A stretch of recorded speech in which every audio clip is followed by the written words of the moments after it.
Hello students, welcome to Cognition. आज इस video में हम एसएसटी क्लास 6 का चैप्टर नंबर 1 अंडरस्टैंडिंग डाइवर्सिटी पढ़ेंगे और इसको बहुत इलेबोरेटली समझेंगे। एक एक लाइन मैं आपको पढ़कर सुनाऊंगी और इसका मतलब भी आपको समझाऊंगी, जिससे आपको इजीली हर चीज़ समझ में आ जाए। तो स्टार्ट करते हैं। Look around you in the classroom. Do you see anyone who looks exactly like you do? तो अगर आप अपने क्लासरूम में अपने आसपास देखते हैं तो आपको बहुत सारे बच्चे नज़र आते होंगे, टीचर्स नज़र आते हैं आसपास स्कूल में। तो आपको क्या अपने जैसा कोई नज़र आता है?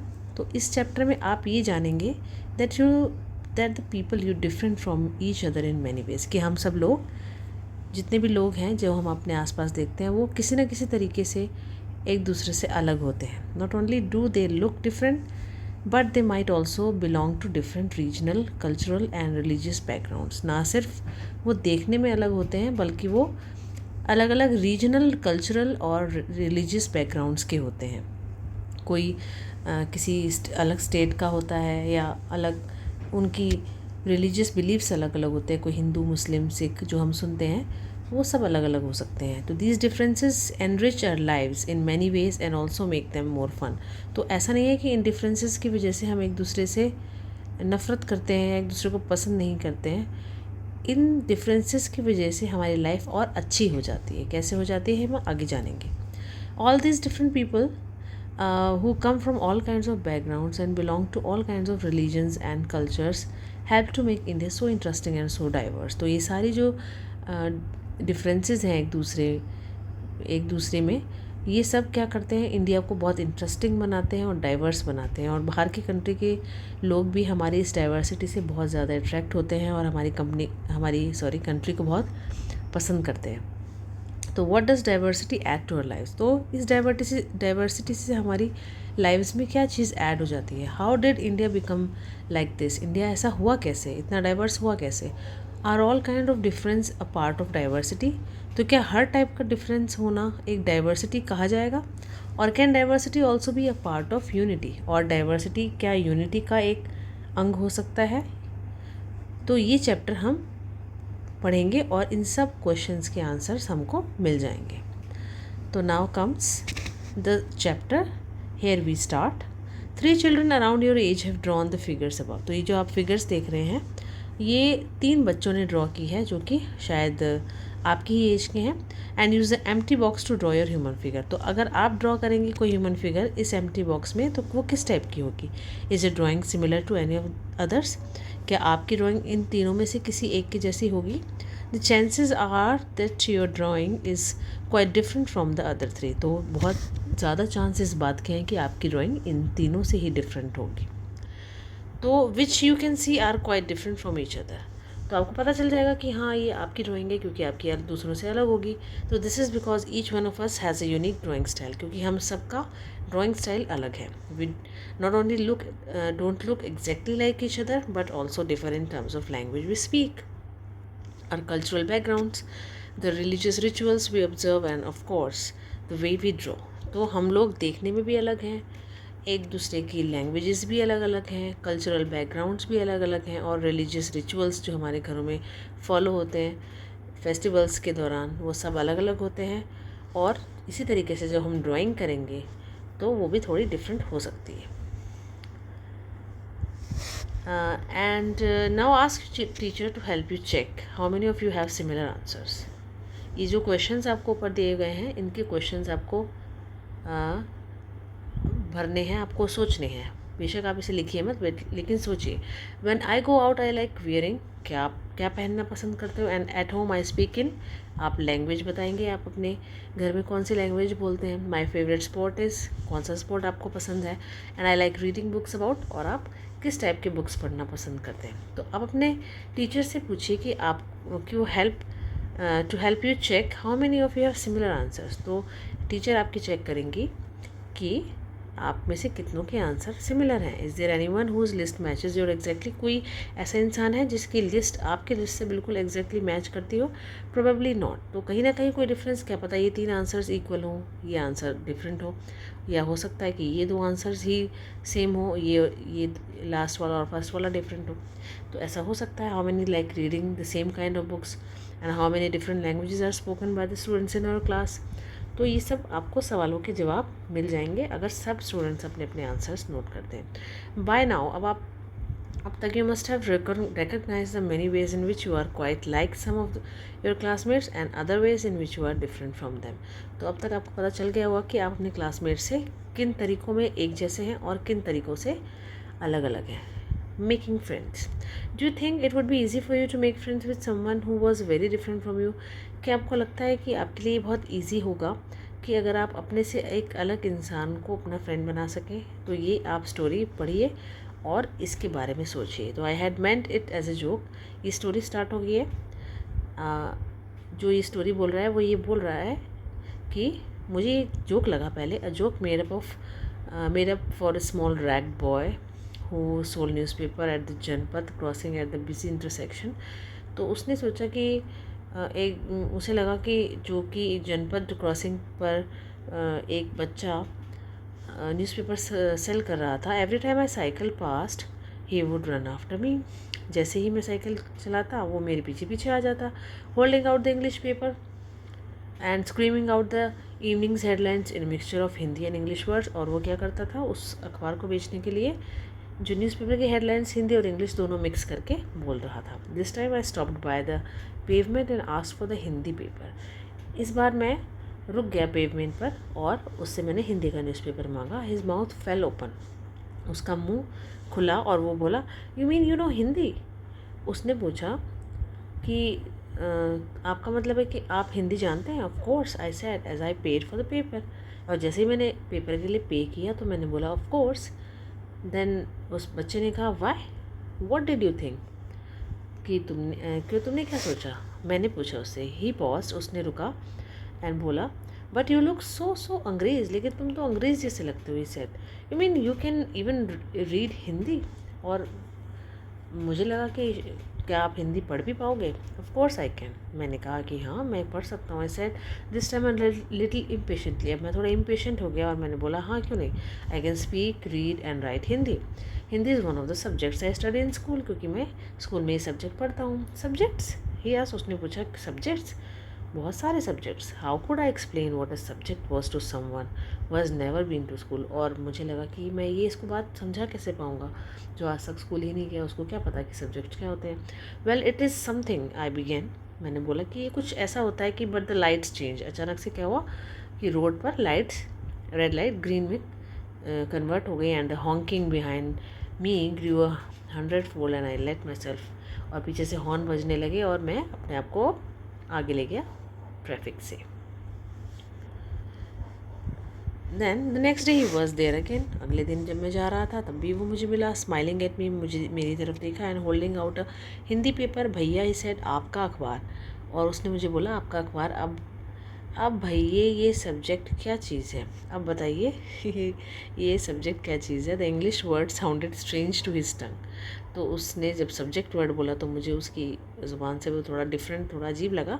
It sounded like it's other meaning in English. तो ऐसा लगा कि इसका कुछ और ही मतलब उसको समझ आ रहा है। To be ruled by someone else. Oh it's just something to study. उसने कहा कि कुछ भी ऐसी चीज़ जिसको हम पढ़ सकें। I said and then because the red light had come on I asked him, have you ever been to school? क्या तुम कभी स्कूल गए हो? नेवर। उसने कहा नहीं, कभी नहीं। And he added proudly, I began working when I was so high. और मैं बहुत समय पहले से ही काम करना शुरू कर चुका हूँ। He measured himself against my cycle seat. उसने अपने आप को नापा कि वो उसकी साइकिल की सीट के बराबर है कि नहीं। First my mother use to come with me but I can do it all alone. पहले मेरी माँ मेरे साथ ये अखबार बेचने आया करती थी, बट अब मैं ये काम खुद अकेले कर लेता हूँ। जब mother now I asked but then the lights changed and I was off. मैंने उसकी माँ के बारे में पूछा लेकिन लाइट्स चेंज हो गई and I heard him yell from somewhere behind me. फिर वो मेरे पीछे रह गया और वो उसकी चिल्लाने की आवाज़, अखबार बेचने की आवाज़ मुझे आती रही। She is in Meerut with and the rest was drowned out. बस इतना ही बोल पाया, उतना ही वो सुन पाया कि मेरी मम्मी मेरठ में रहती है। किसके साथ, वो नहीं सुन पाया। My name is Sameer, he said next day. उसने अगले दिन बोला कि मेरा नाम समीर है। And very shyly asked what's yours, कि तुम्हारा नाम क्या है। इट वॉज़ इनक्रेडिबल, ये अविश्वसनीय था बिल्कुल। माई बाइसिकल वॉबल्ड, मेरी जो बाइसिकल थी वो रुक गई। And my name is Sameer too, उसने कहा कि हाँ मेरा भी तो नाम समीर है। What, his eyes lit up, उसकी आंखें चमकने लगी। As I grinned at him, मैं थोड़ा सा मुस्कुराया।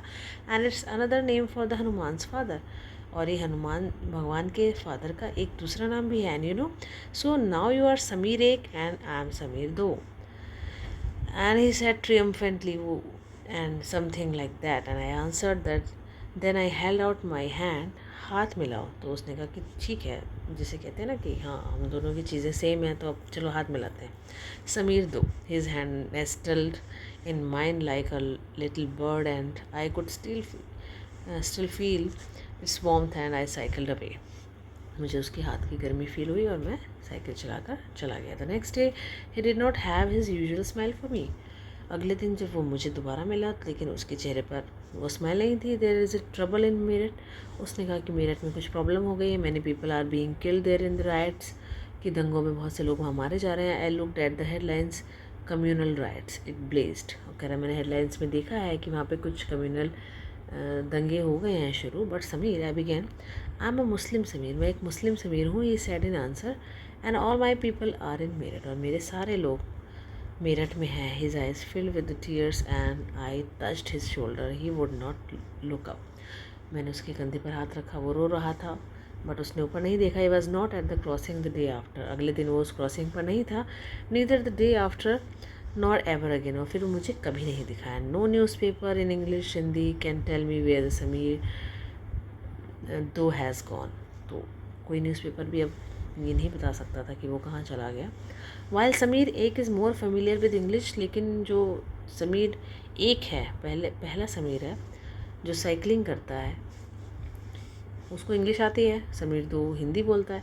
Although they both are more at home in different languages, they still communicated with each other. दोनों अलग अलग टाइप के एनवायरनमेंट में रहे हैं, लेकिन तब भी एक दूसरे से कम्युनिकेट कर रहे थे। They made an effort to do so, उन्होंने आपस में कम्युनिकेशन करने की कोशिश की। Because this was what was important to them, क्योंकि उनके लिए ऐसा करना इम्पॉर्टेंट था। समीर एक एंड समीर दो also come from different religious and cultural backgrounds, दोनों के कल्चरल बैकग्राउंड्स, एक हिंदू एक मुस्लिम था।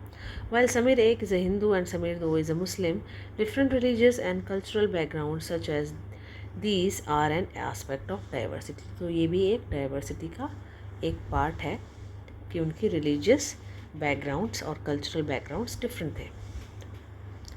आप make a list of the festival that might have been celebrated by the two boys. तो आप एक मुस्लिम और एक हिंदुओं के घर में अलग अलग, आपको पता है कौन कौन से फेस्टिवल मनाए जा सकते हैं, तो आप उनकी लिस्ट बना सकते हैं और देख सकते हैं कि क्या कल्चरल डाइवर्सिटी उनके घरों में है। And in addition to their diverse religious and cultural backgrounds, तो इसके साथ साथ ही there are other ways in which Sameer एक एंड समीर दो are different from each other. Sameer एक और समीर दो एक दूसरे से डिफरेंट है। ऐसे बहुत से और भी तरीके हो सकते हैं, ऐसी बहुत सी चीज़ें हो सकती हैं। फॉर एग्जाम्पल, वाइल समीर एक गोज़ टू स्कूल, समीर दो सेल्स न्यूज़पेपर, ये भी एक डिफरेंस है जो हम देख सकते हैं। Samir Do did not have the opportunity to attend school, Samir Do को अपॉर्चुनिटी मिली ही नहीं कि वो स्कूल अटेंड कर सके। Perhaps you have notice that there are several people in the area where you live who are poor and who don't have enough to eat or wear and sometimes not even a place to live. तो आपके आसपास भी ऐसे बहुत से लोग होंगे जिनको रहने के लिए जगह नहीं है, खाने के लिए अच्छा खाना नहीं है, पहनने के लिए अच्छे कपड़े नहीं हैं। तो this difference is not the same as the one we have seen earlier. तो ये डिफरेंस और डिफरेंसेस से थोड़ा अलग है। Here we are talking not difference but inequality. अब हम यहाँ पर सिर्फ डिफरेंस की ही बात नहीं कर रहे, इनइक्वालिटी की भी बात कर रहे हैं। Inequality comes about when a person does not have the resources and opportunities that are available to the other persons. तो इनइक्वालिटी और डाइवर्सिटी में फ़र्क ये है कि डाइवर्सिटी हम से हमें कोई प्रॉब्लम नहीं होती, इनइक्वालिटी से प्रॉब्लम होती है। इनइक्वालिटी क्या होती है कि हमको किसी पर्टिकुलर पर्सन को उतनी अपॉर्चुनिटीज़ और रिसोर्सेज अवेलेबल ही नहीं हो पाए कि वो अपना पूरा डेवलपमेंट कर सके जैसे कि बाकी लोगों को हो जाते हैं। The caste system is another example of inequality. तो कास्ट सिस्टम एक डाइवर्सिटी नहीं है, ये हमने खुद क्रिएट किया, तो ये एक इनइक्वालिटी का टाइप है। According to this society was divided into different groups depending upon the work that people did and they were supposed to remain in those groups. तो कास्ट सिस्टम में क्या होता था कि लोगों को, सोसाइटी को कुछ ग्रुप्स में डिवाइड कर दिया जाता था और उनको सबको एक अलग अलग पर्टिकुलर टाइप का ही वर्क करने के लिए कहा जाता था और उनको कहा जाता था कि अब आप इसी टाइप का काम हमेशा करेंगे और उसी ग्रुप में रहेंगे। So if your parents were potters, अगर आपके पेरेंट्स बर्तन बनाते थे तो you could only become a potter, तो आप सिर्फ पॉटर बन सकते थे, कुछ और नहीं। तो this system was considered irreversible. तो पहले इस सिस्टम को हम ऐसा समझा जाता था कि ये कभी बदला नहीं जा सकता। And because you were not suppose to change your profession, और क्योंकि आप अपना प्रोफेशन चेंज नहीं कर सकते, it was not considered necessary for you to know anything more than what you needed in your profession. तो इसलिए जब आपको पता था कि आप अपना प्रोफेशन ही चेंज नहीं कर सकते तो आप कुछ और जानने की कोशिश ही नहीं करते थे, कि कुछ और जानने का फ़ायदा ही क्या है जब हम कुछ और कर ही नहीं सकते। तो this created a situation of inequality. इस वजह से इनइक्वालिटी की सिचुएशन पैदा हुई। You will read more about this and other inequalities in the following chapters. तो what does diversity add to our life? तो डाइवर्सिटी से हमारी लाइफ में क्या ऐड होता है? Just like Sameer 1 and Sameer 2 became friends, you might have friends who are very different from you. You have probably eaten different kinds of foods in their homes. तो आपके friends भी होंगे जो थोड़े आपसे अलग होंगे, आपके घरों में अलग अलग टाइप का खाना खाया जाता होगा, celebrated different festivals with them and tried out clothes they wear and learn some of their languages as well. तो ऐसा आप सब लोगों के साथ हुआ होगा। You probably like reading and hearing stories and adventures from different animals, people and even ghosts. आपको हो सकता है कि अलग अलग टाइप की स्टोरीज़ सुनना पसंद हो, एडवेंचर्स स्टोरीज़ और अलग अलग एनिमल्स की, people and even ghost. Perhaps you even enjoy making up stories your self. हो सकता है कि आप अपने आप की कुछ स्टोरीज़ भी बना पाएँ।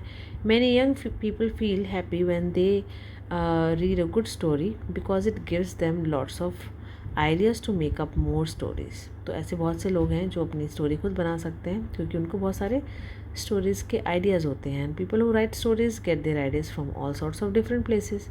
तो जो लोग स्टोरीज़ बनाते हैं वो अलग अलग टाइप के प्लेसेस से आते हैं, from books and real life and from their imagination.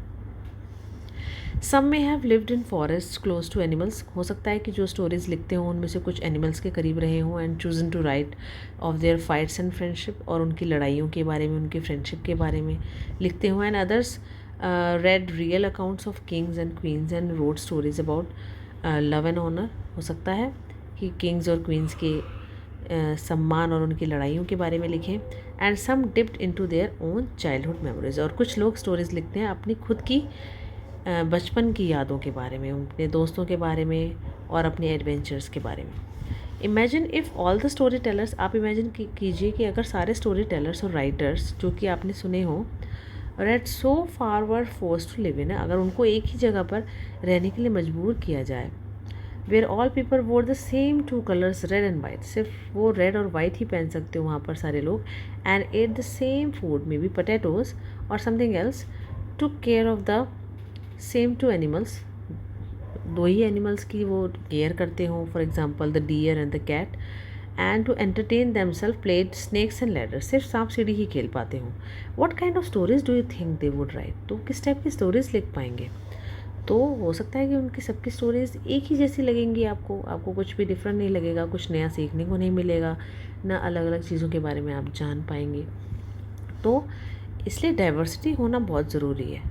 Diversity आपकी लाइफ में क्या ऐड करती है, ये चीज़ आपको बहुत अच्छे से समझा पाती है कि डाइवर्सिटी बहुत ज़रूरी है, जिससे कि आप अलग अलग लाइफ के अलग अलग आस्पेक्ट्स के बारे में जान पाएँ। Diversity in India. India is a country of many diversities. India बहुत, आपको पता है इंडिया में बहुत सारी डाइवर्सिटीज़ हैं। We speak different languages, have various types of food, celebrate different festivals, practice different religions. But actually अगर आप सोचें तो we do many things that are similar except that we do them in different ways. तो हम चीज़ें तो हमारे पास सब एक जैसी हैं, लेकिन हम उनको अलग अलग तरीके से करते हैं। जैसे कि फेस्टिवल सबके ही कल्चर में है, लेकिन सब अलग अलग तरीके से उसे मनाते हैं। कपड़े सब पहनते हैं, पर सब अलग अलग टाइप के कपड़े पहनते हैं। लैंग्वेजेस सब बोलते हैं, लेकिन लैंग्वेजेस सब अलग अलग तरीके से बोलते हैं। How do we explain diversity? तो डाइवर्सिटी को आप एक्सप्लेन कैसे करेंगे? A little more than 200 years ago, कम से कम 200 साल पहले और या उससे थोड़ा समय पहले, जब ट्रेन, एरोप्लेन, बस और कार आपकी लाइफ के पार्ट बने, लोग क्या करते थे? आप part of the world to another, वो वर्ल्ड के अलग सारे पार्ट्स पर कैसे घुमा करते थे? In ships, on horses, on camels और ऑन फुट। ऑफन अक्सर वो क्या करते थे? वो नई नई जगह की तलाश में जाया करते थे, नए प्लेस जहाँ पर वो रह सकें और जिनके साथ वो ट्रेड कर सकें नए लोगों के साथ। And because it took so long, और उनको ट्रैवल करने में बहुत टाइम लगता था, तो जैसे ही वो उस जगह पर जाते थे वो वहाँ पर रुक जाते थे, often for a long time, बहुत लंबे समय के लिए। और बाकी सब लोग अपने घर छोड़ देते थे, क्योंकि उनको देर वर फेमाइंस एंड ड्रॉट, कई बार अकाल पड़ जाता था, सूखा पड़ जाता था, and they could not get enough to eat, तो उनके लिए खाने के लिए चीज़ों की कमी हो जाती थी। Some went in search of work, कुछ काम की तलाश में जाते थे, बाकी इसलिए जगह छोड़ देते थे बिकॉज वहाँ पर कुछ वॉर छिड़ जाती थी। Sometimes as they begin to make their homes, इसलिए जैसे ही वो नई जगह पर अपने घर बनाने लगे, लोग धीरे धीरे चेंज होने लगे, क्योंकि अब उनकी जगह चेंज हो गई, उनका सराउंडिंग्स, उनका एनवायरनमेंट चेंज हो गया। और at other times they manage to do things in old ways, और कुछ जगह पर पुराने तरीके से ही काम चलता रहा, इसलिए उनकी languages, food, music, religions became a mix of the old. तो पुरानी चीज़ें भी कुछ उनके साथ रहीं और कुछ नई चीज़ें भी ऐड हो गई।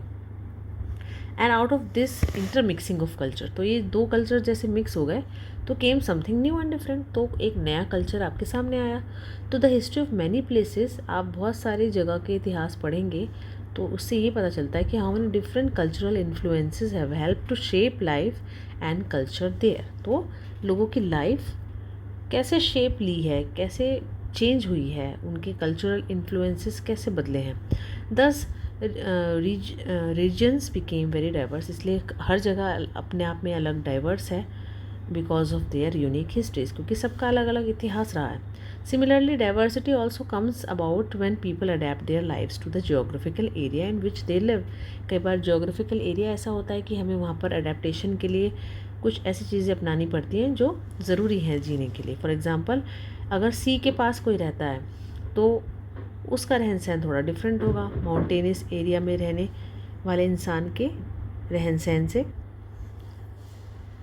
Not only do people have different clothing and eating habits, but even the kinds of work they do are different. लोग अलग अलग टाइप के काम भी करते हैं।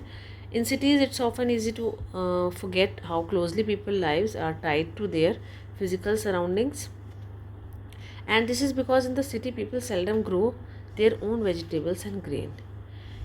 सिटीज़ में क्या होता है कि हम भूल जाते हैं कि लोगों की लाइफ, हमें पता ही नहीं चलता कि लोगों की लाइफ आपस में इतनी कनेक्टेड कैसे है, क्योंकि लोग अपनी अपनी सब्जियां, अपने अपने अनाज खुद नहीं उगाते।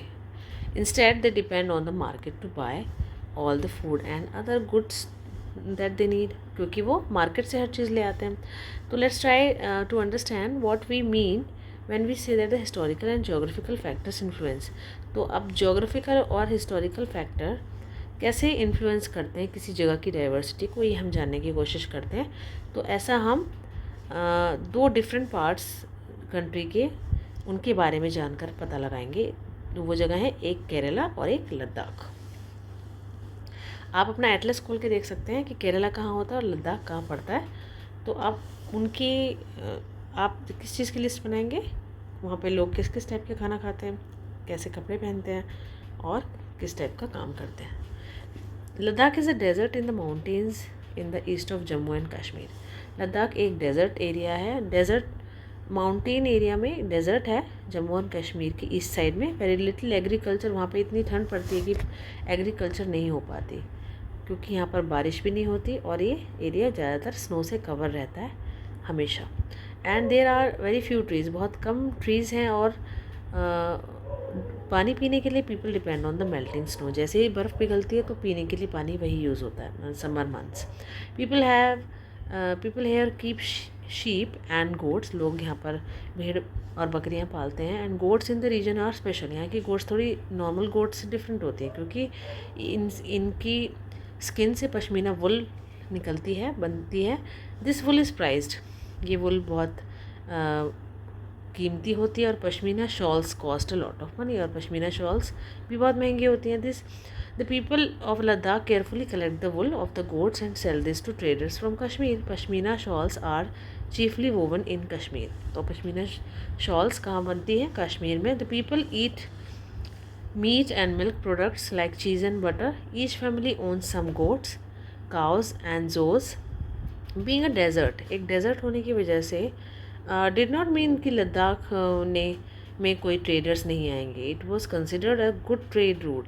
इसको पहले एक बहुत अच्छा ट्रेड रूट माना जाता था। It had many passes through which कारवांस travel, जो लोगों के कारवां में लोग ट्रैवल करते थे वो यहाँ से गुजरते थे। What is today called Tibet, और वो उस जगह को माना जाता है, उसको आज हम तिब्बत बोलते हैं।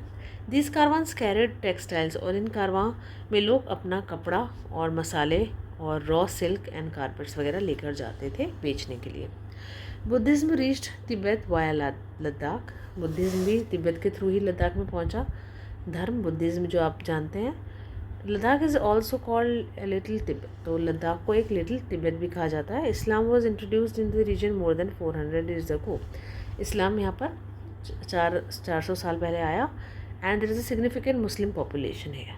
Ladakh has a very rich oral tradition of songs and poems. यहाँ पे लोग बहुत अच्छे सॉन्ग्स एंड पोएम्स गाते हैं। Local versions of the Tibetan national epic of the Kesar saga are performed and sung by the both Muslims and Buddhist. अब ये बात हो गई लद्दाख की। And then we come to the Kerala. Kerala is a state in the south west corner of India. India का south west corner आप map में देखिए, वहाँ पर केरला पड़ता है। कोस्टल स्टेट है and it is surrounded by the sea. इसके चारों तरफ सी है on one side and hills on the other, दूसरी साइड हिल्स पड़ती हैं। A number of spices like pepper, cloves and cardamoms are grown on the hills. यहाँ पर काली मिर्च, लौंग और इलायची ये सब उगाए जाते हैं।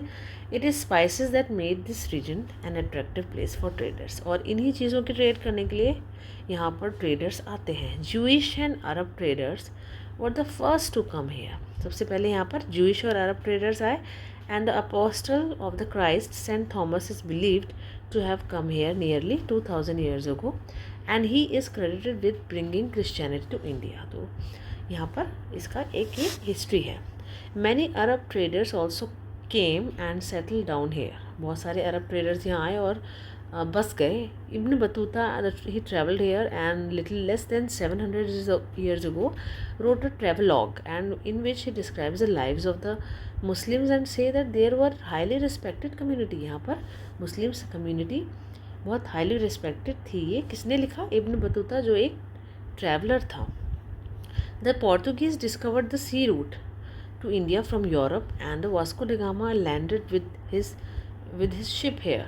And because of all these various historical influences, ये सारी चीज़ें जो यहाँ पर हुई इन historical influences की वजह से, उससे क्या हुआ कि यहाँ के जो लोग हैं अलग अलग रिलीजन्स के, जुडाइज़्म, इस्लाम, क्रिश्चियनिटी, हिंदुइज़्म, बुद्धिज़्म, सब कुछ यहाँ आ गया।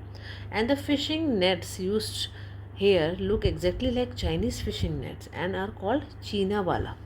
Even the utensil used for frying is called the China chatti, and it is believed that word Chin could have come from China. The fertile land and climate are suited to growing rice, and majority of people here eat rice, fish and vegetables. तो आपका लद्दाख के लोगों से यहाँ पर difference culture में आप easily देख सकते हैं। While Kerala and Ladakh are quite different in terms of their geographical features, and the history of the both regions has been similar. Cultural influences, both regions were influenced by Chinese and Arab traders. आप देख सकते हैं कि दोनों का historical background थोड़ा थोड़ा same था। And it was the geography of the Kerala, लेकिन जो केरला की ज्योग्राफी है कि वो सी के पास है, which allowed for the cultivation of spices, इसलिए यहाँ पर स्पाइसेस की खेती हो सकती थी। And special geographical location of Ladakh की वजह से यहाँ पर वुल मिलती थी, यहाँ पर ट्रेडर्स वुल के लिए आते थे। तो इसलिए हिस्ट्री और ज्योग्राफी दोनों ही जुड़ी होती हैं किसी जगह की कल्चरल लाइफ से। तो influence of diverse culture is not merely a thing of the past.